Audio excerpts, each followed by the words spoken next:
Katelyn Liu, and I'll be walking you through the 4th grade worksheets for lesson 34. So let's go ahead and do number 1 at the first worksheet I should have gone that says check problem solving.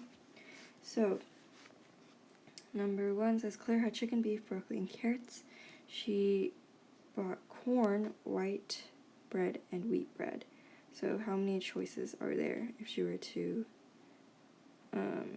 mix and match between these two categories? So for a question like this, you just want to find the two categories. So you have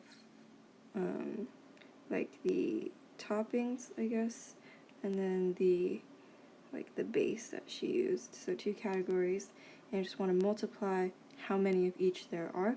So this one you have 1, 2, 3, and 4, and this one you have 1, 2, and 3, and you have 4 of those and 3 of these, and you multiply them. 4 times 3 equals 12 choices.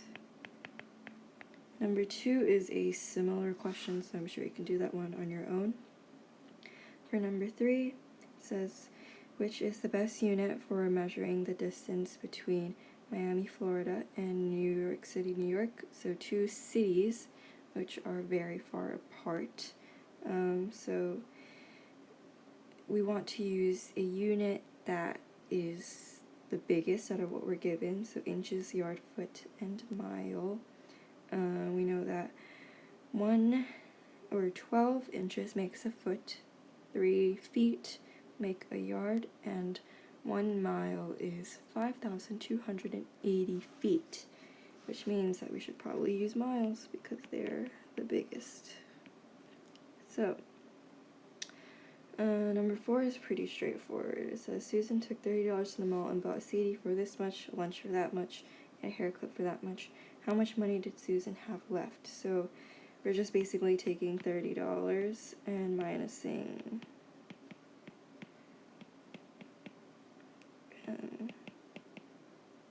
there we go. So study guide and review. Number 1 says you just have to pick from the choices in the word bank. So a number that names a part of a whole is, well, like we learned, that is a fraction.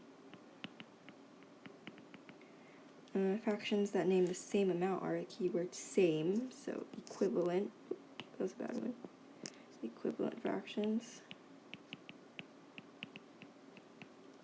So if you continue to divide until 1 is the only number that can be divided into the numerator and the denominator evenly, you find the fraction in, well, this is the only one that makes sense, so it'd be simplest form because you cannot divide it any further. Fractions with different denominators are, well, keyword different, unlike fractions, there we go. And when you compare the number of favorable outcomes to the possible outcomes, you're finding we only have mixed numbers and mathematical probability left. And I think mathematical probability makes more sense using shorthands. Okay. So write an equivalent for each. This means that you can either multiply or divide. It just has to be by the same number on both the numerator and the denominator. So it doesn't mean simplify, but you can simplify, like 4 out of 12, you can simplify it into 1 out of 3. But 10 out of 12, you can simplify into 5 out of 6, but you can also say, well, this is an equivalent fraction as well. This is also the same as 10 out of 12. So you can add, or not add, multiply or divide. So like 4 out of 8 can be 1 over 2, and 6 out of 8 can be, 3 out of 4. And 4 out of 6, 2 out of 3. Those are dividing. But 6 out of 10 can also be 60 out of 100 if we both multiply by 10. Okay. Find the sum or difference. Well, it's written a little weirdly, but you can tell that both the denominators are 12. All you have to do is add the numerators, and you get 13 out of 12. I want to simplify that into a mixed number. You get 1 and 1/12. 7 out of 3 minus 3 out of 8, they're both out of 8, which gives you the liberty to just minus 7 minus 3 equals 4 over 8. You could also simplify to 1 out of 2. Next, we have, let's just do 2 more. So 1 3/5 plus 7 and 2/5. It just like indented to the next line. It still means the same thing. So since it's addition, we can just go ahead and add everything that we see. Let's add the fractions first. 5, 5, which means something out of 5, and 2 plus 3 is 5, which we also know is equal to 1 because it's 5 out of 5, same numerator and denominator. Now we just have to add the 7 right here and the 1 right here, and we get 9 as your final answer. For a more complicated one, like 5 and 4, 6 minus 4 and 3, 6. What we can do first, 5 minus 4 equals 1. 4, 6 minus 3, 6. They're both out of 6. So just minus 4 minus 3 is 1 out of 6. This would be your answer. Moving on, word problems. Jim and Brianna each ate 5/12 of the pizza. What fraction of the pizza is left? Name the operations or operations you used.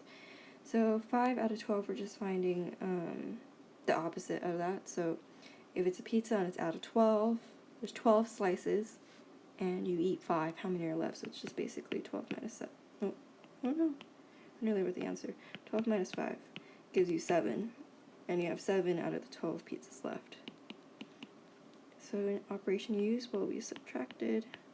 So you use subtraction. So this one is just comparing fractions, so just change the denominators, and then you can find out what the least to greatest. So number 3 is basically the same as the first question we saw today. So this would be your first category, and then this would be your second category. So you can figure that one out. Number 4 says, a spinner has 8 equal sections. 2 of the sections are orange, 4 sections are green, and 2 sections are blue. Which 2 colors cover half of the spinner? So if we have, let's find some orange in here. 2 sections that are orange, 4 sections are green. 1, 2, 3, 4, and 2 sections are blue. Which 2 colors together? Keyword is 2 colors. Oh no, I shaded. Cover half of the spinner. So we know green covers half the spinner, but green is only one color, so we know that the answer is obviously orange and blue. If you don't know, if you can't figure it out just by looking at it, just draw it out. I promise you'll get it. Okay, that's all. We're done for today.